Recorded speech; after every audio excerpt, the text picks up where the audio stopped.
Thank you, Bianca, for the wrapping up from yesterday. And so it is my pleasure now to invite here the first invited speaker of today's, who is Katherine Skinner. Katherine is an open knowledge research activist with deep commitments to community building. She co-founded and directed the Educopia Institute for more than 15 years, where she provided scaffolding training and system to support such collaborative groups. And today she is director of programs at Invest in Open Infrastructure. Katherine, please, can you join me here?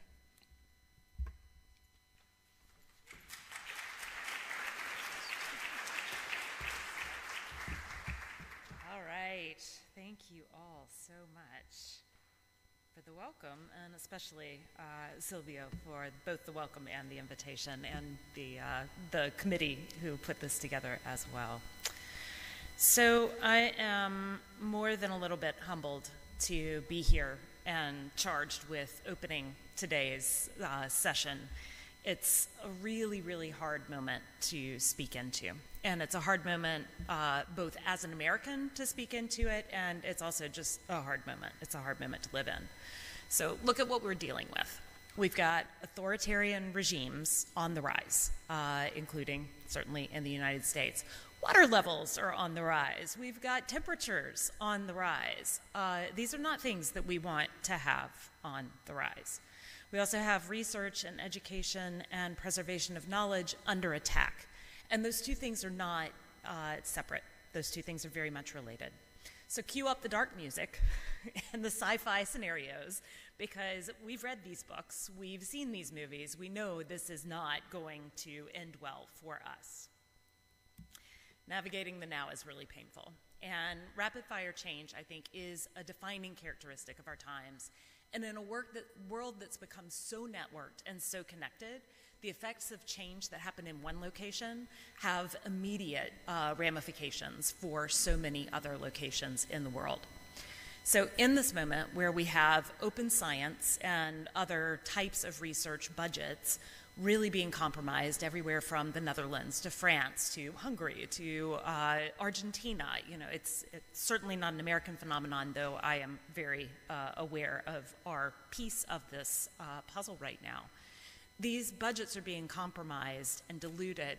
What are the implications for open strategies, for open models, and for open infrastructures that arguably have just started to really serve our ecosystem? So my job as IOI's Invest in Open Infrastructure is our name. I did not name the organization. IOI's Director of Programs is to track how some of today's rapid fire changes are impacting open infrastructure, and to figure out how to continue to strengthen both the adoption of open infrastructures and also the funding for open infrastructures, despite the rather negative vibes, shall we say, in the air. Not here in this air, because this air is beautiful, but in the world air right now. My job is also to try to spot some of the stories that we tell ourselves that hinder our sense of agency. So recently I've been using The Emperor's New Clothes, the fairy tale, as a framing to name a whole lot of illusions that I think I'm struggling with personally, and I think our field is struggling with as well.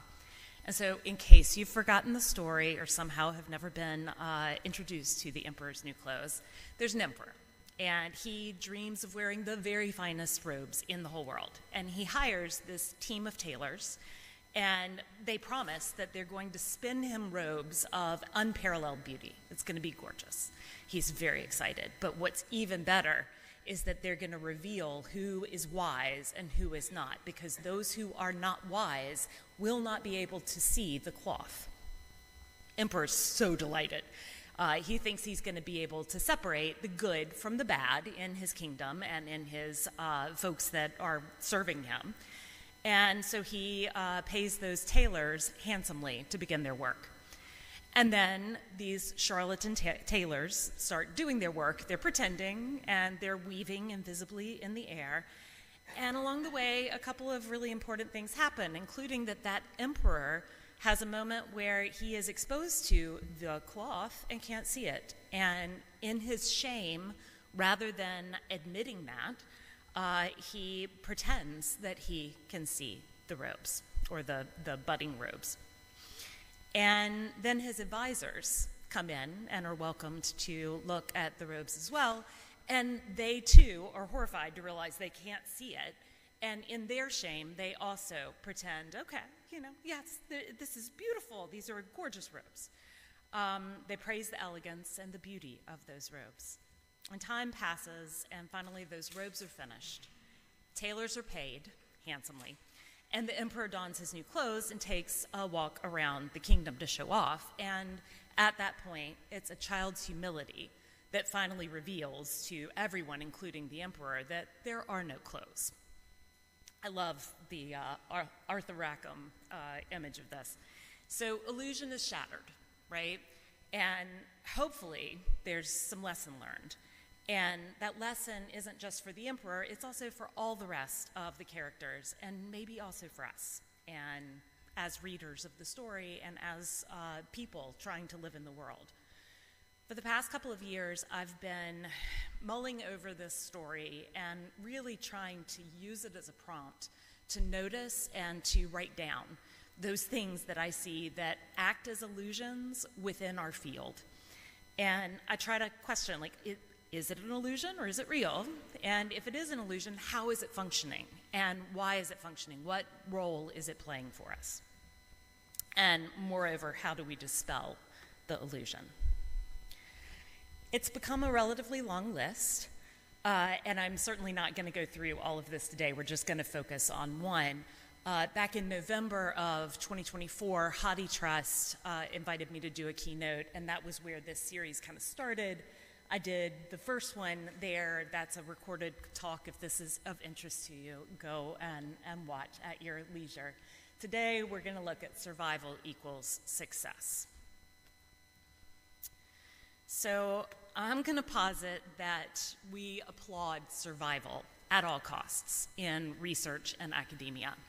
We dread sunsetting. The idea of closing something down feels like failure. And that equation of sunsetting with failure is a rampant illusion. And it's one that's pervasive, I think, across a lot of academic fields and disciplines, not just across scholarly infrastructure. And it shows up especially well in today's digital environments. Oops. Shows up really well. All right, so we've had an incredibly forgiving, this is not the way we think about it on a day-to-day basis, but we've had an incredibly forgiving and even outright encouraging environment for open infrastructure over the last 30 years. Look at all the infrastructures. I mean, this is just a snapshot of a couple of different spaces where there have been mappings of all the different infrastructures, including the wonderful piece from Force 11 that Bianca and Joran did years ago. None of this means that survival of these infrastructures has been easy or comfortable. But for those who wanted to survive, it's been quite possible over the last few decades, especially for those academic and research projects that have been in the so-called global north and northwest. And definitely that is the territory where this has been possible. In my work, across my work, I've talked with a lot of open infrastructure maintainers. I've also been one. And their stories are familiar to me. They've kept open infrastructures alive, often on pennies and volunteer labor, not because those infrastructures are stable and supported, but instead because they don't want to let them die, both out of fear of failure and also the fear of failing their audience. There might be users out there. They usually don't know whether or not they have users. The number of open infrastructures who cannot track who's using what they're doing is much higher than those who can. But this exhausting, and I mean it's sincerely exhausting labor of love that a lot of creators take on comes with these unshakable responsibilities. How can you possibly sunset a free service that you've created and launched into the world? Survival in this environment, I think, isn't success, it's the status quo. Our forgiving environment has allowed too many things to linger well past their prime. And I'm going to call out a couple of examples in digital preservation, but really, I could do this for almost any area in scholarly communications. And so I'd challenge you, as you hear me talking about digital preservation, sub in whatever part of the scholarly communication enterprise you're involved in. So in the late 1990s and early 2000s, digital preservation became a phenomenon. It was something that we paid a lot of attention to. Some of that is because of the OAIS model, for those of you who are digital preservationists. And some of it was just that there were real stories of digital loss starting to happen. And so libraries, archives, publishers started paying a lot of attention to this. And over the course of about a decade, lots of money, lots of time, and lots of volunteerism was poured into developing digital preservation approaches. And I'm just going to name a few. But DATES, which was Digital Archiving in the Sunshine State, really great acronym. We love our acronyms, right? That was a Florida-based system. LOCKS, lots of copies, keep stuff safe, maybe my favorite acronym. Rosetta, Portico, CLOCKS, MetaArchive, Chronopolis, which is based on the IROD system, so those are kind of two separate things. Merit from CDL, from California Digital Library. Libnova, ADPNet down in Alabama, where they run their own little private LOCKS network to this day. Copal's Preservation Network in Canada, which is now PKP's preservation network. DuraCloud, AP Trust, Deepin. Y'all, these are just a few of the solutions that came up over the course of about a decade. Most of those had deep governance, they had deep community engagement, they bubbled up from the community. So these are like rising stars in our open infrastructure. But here we are in 2025, and out of those that I just named, 2 had sunset as of the beginning of this year. One of those was DATES, the Digital Archiving in the Sunshine State. That's because the state of Florida was in charge of that, and the state of Florida decided it did not want to fund it anymore, and it was done. The second one was Deepin, which is Digital Preservation Network. It was a spectacular failure in the United States. Talk to me about it over coffee if you want to talk about it. I did some consulting with them early, and I backed out of that consulting because I was like, you people are crazy. And the reason that I thought they were crazy is because there was no business model. There was no demand for digital preservation. There was interest in digital preservation, but there wasn't demand. There still isn't demand, and certainly not demand that can be satisfied at the dollar amount that it costs or the euro amount that it costs to actually fund digital preservation. So here we are in 2025, and we finally have this year one of the first positive sunsetting stories, which is MetaArchive. It's a network I was attached to for a long time. I was not part of the sunsetting. I'd already long left Educopia by the time that that process started. We should have started the process 10 years ago. We knew that MetaArchive wasn't going to be able to survive for all kinds of reasons, and still, it was a service. It was something that we were doing. It was a community, and we were reluctant to give it up. There's another one that's about to finally sunset this year as well, which is Chronopolis. It's at San Diego, it used to be at San Diego Supercomputer Center many years ago. It's at the San Diego University of California, San Diego libraries. And when the library dean left several years ago, the writing was on the wall for that one too. And it still took years to get to the point to be like, okay, we can't do this. So how did all of these solutions without a market hang around for so long? And why? They've survived, but at what cost? When we create too much and everything that we create survives, nothing's able to thrive. And strategy, not money, is the big missing piece. We create, we duplicate, we do make beautiful snowflakes. We grow lots and lots of pretty flowers and weeds, and we don't prune any of it.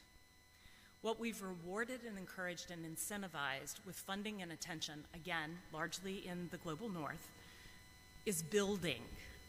And we're just starting to figure out that building leads to a whole bunch of sprawl unless there is some sort of a solid city plan underneath. As an American, I am painfully aware that the US has a special relationship with this kind of survival equals success equation. we've had no real incentives to promote or reward mergers or consolidation or sunsetting of any open tools, any protocols, any services, social infrastructures, any of those things. And in Europe, you have done much better. But that's because you have a more top-down and centralized structure that you can lean on. The robust and resilient set of almost interlocking parts that you've been building is a model, I think, for the rest of the world, but other parts of the world don't have access to it. For the most part, what is being built in Europe is serving Europe. And I know I'm preaching to the choir on that one, and that many in Europe are trying to make sure that the infrastructure that's being built is able to be used elsewhere, but other parts of the world lack both the motivational environment and the benefits to create and cultivate real environments of interlocking and intersecting elements. So innovations run amok.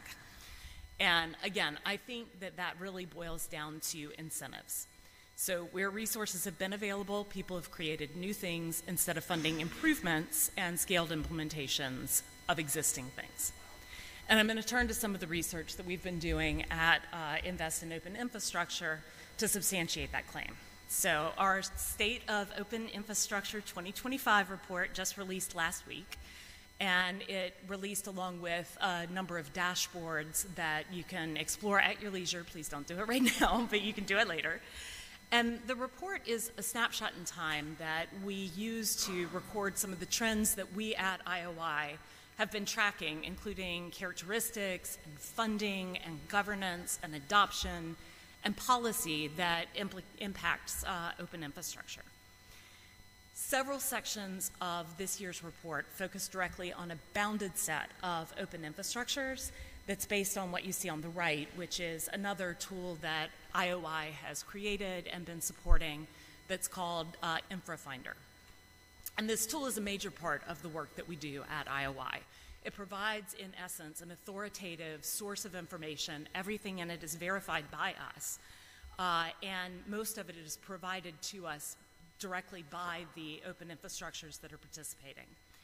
It includes things about governance. It includes things about business form and finances, policies, how long it has existed, community engagement, how that works, technical attributes, including like what code languages is this in? Can my people, if I'm wanting to adopt this, can my people actually do anything with it, my staff? It is only 107 infrastructures right now. It's only been up for a year.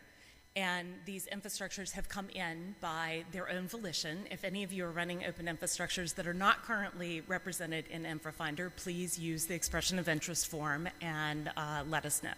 We're accepting on a rolling basis. But what's important about it in the context of State of Open Infrastructure is that that bounded group of information, about 107 infrastructures, is something that we can dive deep into and try to understand big trends that are happening that impact broader sets of infrastructures. Which brings us to the pain of this year. So the State of Open Infrastructure grant funding, this is something that we've been trying to research. This directly relates to the Barcelona Declaration and all the conversations yesterday. Funding metadata sucks. Funders have no incentives to give us information about what they're funding. Nobody's forcing them to do it, and most of them don't want to do it, and those who are doing it aren't doing it well. So one of our key areas of inquiry has been around grant funding for open infrastructures. We want to understand where are the funds, how are they flowing, who's using them, and for what purposes. Very basic. So for open infrastructures, how does that work? And it is painfully hard to gather, clean, and analyze this data. And I'll call out Cameron, who's smirking in the middle, Cameron Nayland from Koki. Koki has been a deep partner with us for 2 years working on this. And we'll take responsibility for anything that's wrong with it at IOI, but what Koki has brought to the table is at least some ways of getting a handle on what this data is and what it means. But here's the thing. In order for us to be able to do anything strategic, we need this information. and we don't have access to it. So we are using our bounded collection of InfraFinder to guide us towards a limited number of infrastructures that, again, we can dive deep in. So it's incomplete, and I try to be transparent about that. There are blog posts about the problems with it. The documentation includes lots about the problems with it. So know that we know there are problems with the data that we've gathered, but it's as good as it gets right now, and I think that's important to note too. So with that said, we have 641 grant awards in our 2025 data set. And that's publicly available on Zenodo, along with all the documentation. You can download it, play with it, do what you want to with it. These total to approximately $550 million in support to open infrastructures, that bounded set that we're using, and activities that make use of those open infrastructures. And that is between 2001 and 2024, as you see in Table 1. Now, if you look at Figure 1A, you'll see that most of that money, more than 62% of it, has been given for something that we call adjacent. So this is the yellow or the lighter color, the 62.5%.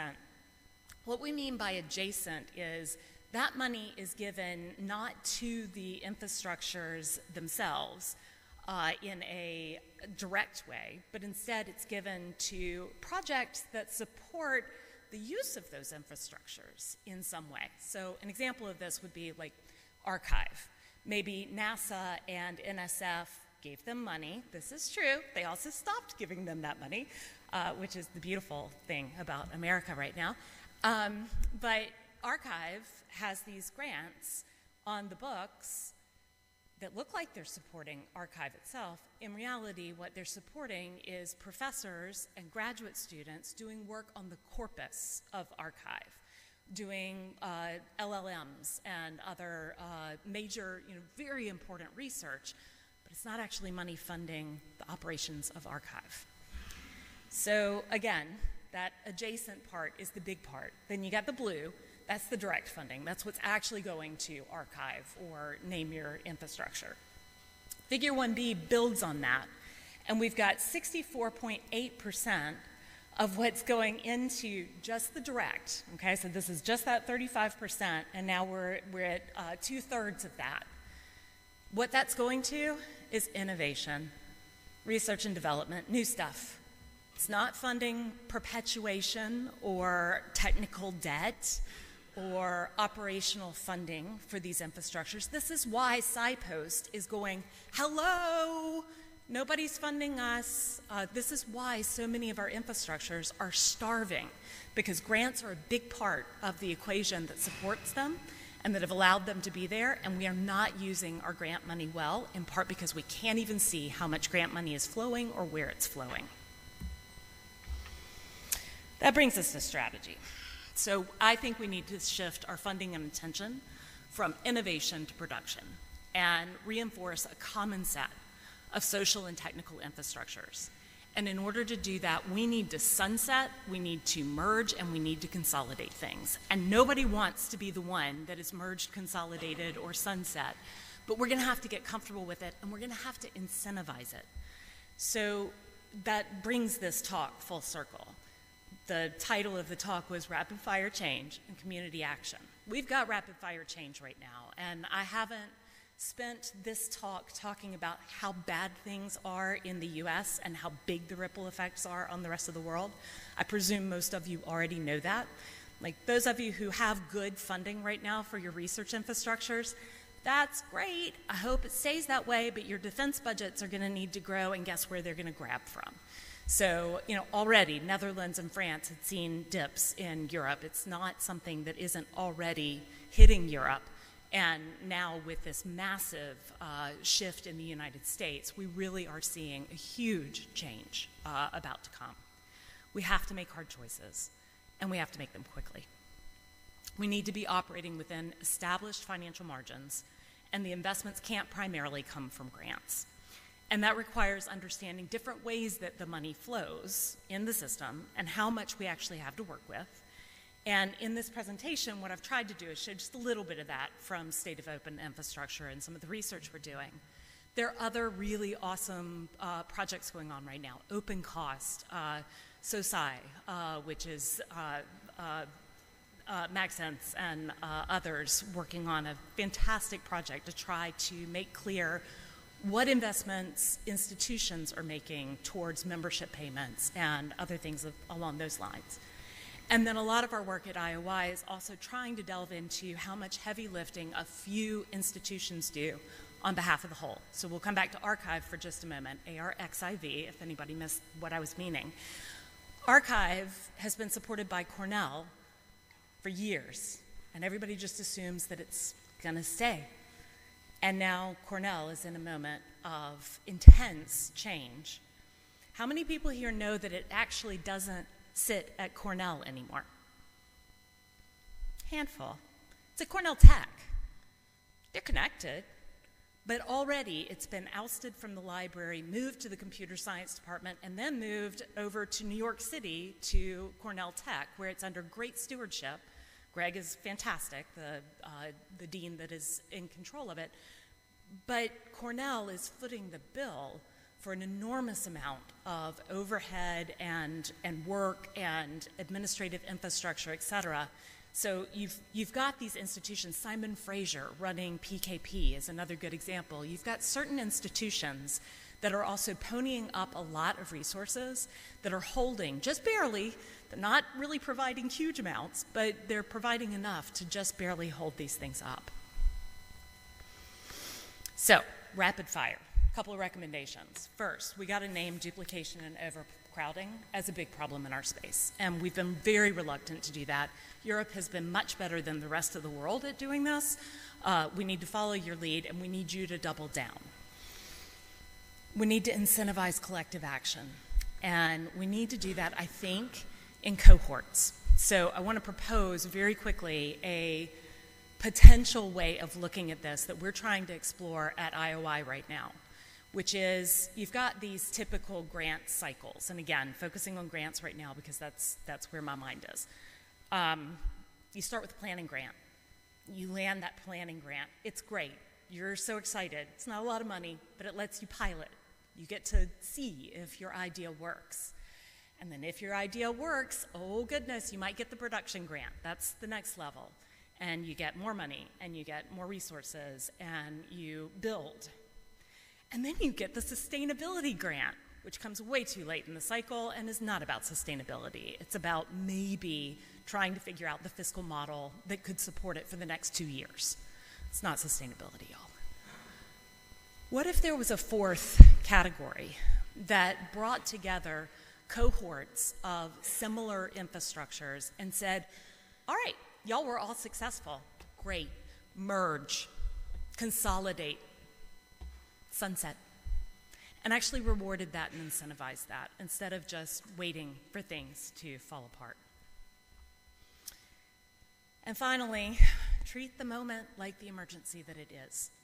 I think we have entered a new moment in time. I don't like it. I would like very much to rewind and play a different scenario for where we are. But given where we are and given the realities that we face, streamlining is going to be essential for success. There are just too many funding risks ahead. And there I will stop and say thank you very much for your attention, and yeah.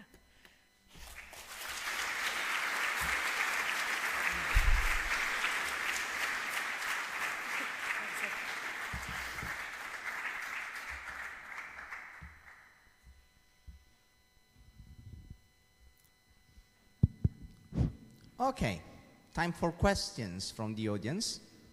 Anyone? Don't be shy. Okay. I start there, and then you. Still alive? Okay. Claudia wants the last word, not the first. Thanks. Hi, Catherine. That was an excellent talk. Thank you so much. I want to pick up on one of the things you said about how grant funders aren't interested in maintaining and sort of making sure that infrastructures can continue. It's all about innovation. We've heard very clear messages from grant funders that it's just a no-go area. It's not something that they're interested in funding. It's not exciting. It's not big. It's not sexy. Right. What do we do about that? How do we go to them? How do we approach them and convince them that this is the change that's needed? So I think one of the answers to that, and I wish, I mean, if I had the magic answer, then, you know, we could all go home. We'd have things at least better than they are right now. I think that consolidation piece and really helping funders to see the role that they can play in helping to build mergers is promising, and it has been tested. So thinking about the Mellon Foundation, there were 2 different projects that the Mellon Foundation has funded over the course of early 2000s, mid 2010s. There's no way to say that gracefully. Anyway, one of them is Archive Space, which serves archives and libraries primarily, and museums. And that was 2 tools that Mellon helped to force into a marriage that has actually worked. It's created a more sustainable technology. It brought user communities together. It forced really important conversations, and I think it wasn't celebrated enough as a success. And similarly, even looking at things like when DSpace and Fedora merged to become the DSpace Foundation, huge. And that got a little bit more celebration, but there are these moments where we have seen this happen. And I think if funders were convinced of the merits of doing that work and could see that the longevity of what they have funded is increased by that may make it a little bit more palatable to funders to move in that direction. But the other piece, and this is why I brought up TSOSI, which is TSOSI, which is going to be releasing soon. We're trying to get a handle on all the different funding streams that are feeding these infrastructures. And so some of the responsibility, yes, falls to the funders because they encourage this innovation thing to excess and to extreme. Some of it belongs to us. We have to make really serious choices about what it is that we want to prioritize from our institutions as adopters, that we want to work on, that we want to make sure stay in the scholarly communication infrastructure. And that piece is harder to see in a lot of ways than even the grant funding. And so getting a better handle on that and figuring out, like, where is that handoff? And what is our responsibility? And for those of you who haven't read the SciPost LinkedIn and their blog, please go and look up SciPost and look at the plea that they are making now for the second time. It's a Hail Mary moment. Like, we are here, we want to stay here, but you aren't supporting us. And that's about the institutions, it's not about the funders. This is a great question.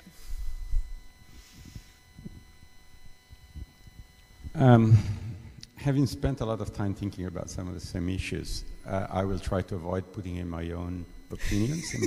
And so I'll ask questions.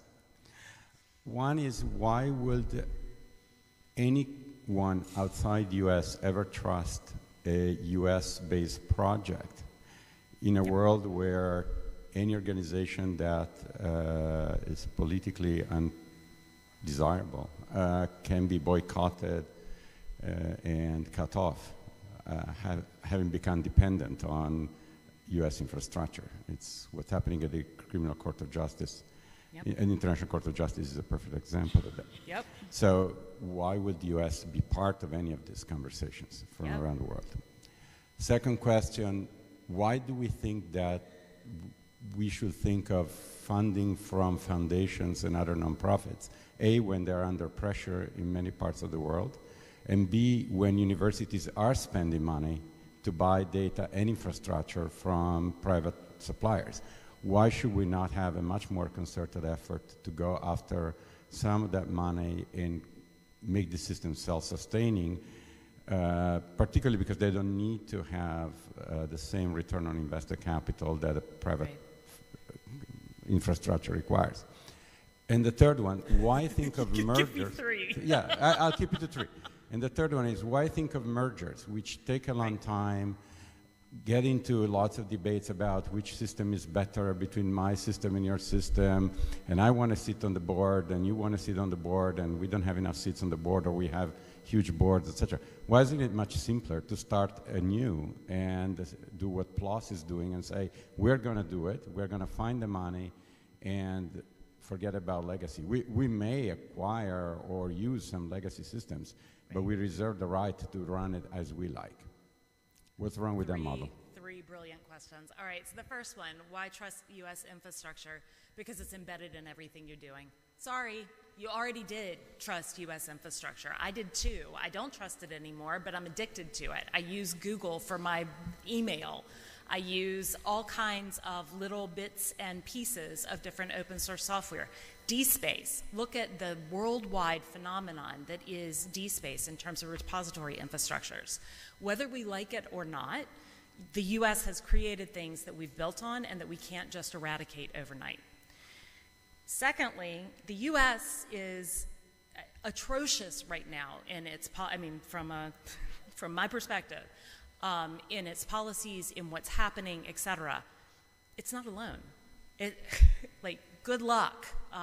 We knew that other countries would experience challenges. This is one of the reasons why after World War II, you had so much investment in universities and in the GI Bill in the US and in all these things to try to make sure that we never forgot how very cultured, long-standing country managed to fall to authoritarianism and to Nazism in such a short period of time. We're watching history repeat itself in a lot of ways. It's different, but there's some uncanny similarities in the system.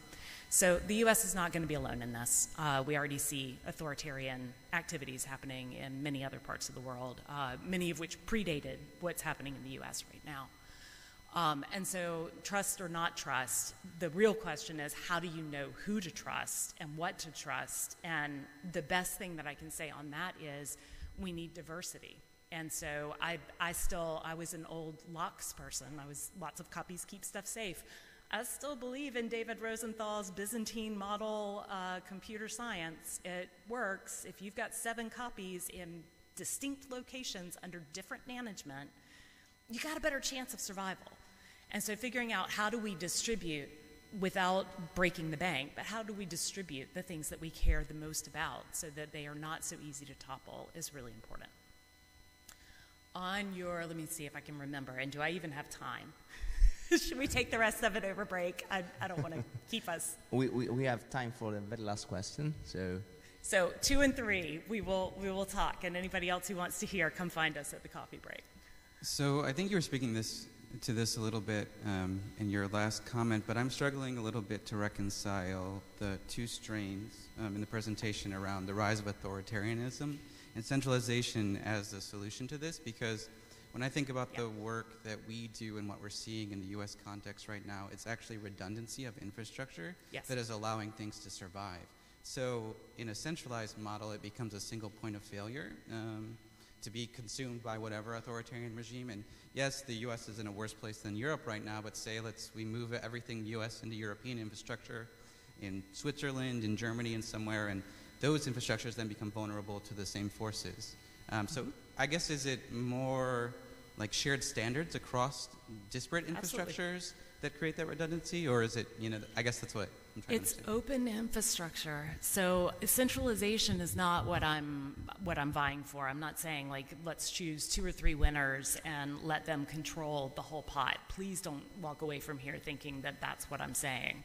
What I'm saying is if we build open, and if we share open, and if we distribute open, then we're a hell of a lot safer than we are if we are building in silos and much cheaper than if we're just duplicating in lots of different systems, which we can't maintain. So if we can double down on a smaller number of solutions, but keep those open and make sure that the community governance is there, hopefully have them distributed so that there is not a single point of failure. Again, I love Locke's, and Stanford gets my accolades for again, maintaining something for a very long time on behalf of the scholarly communication system.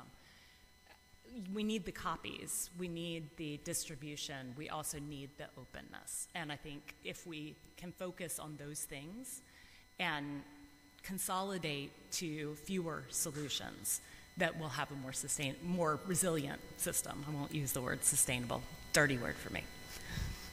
Katherine, thank you again, really. Thank you so much.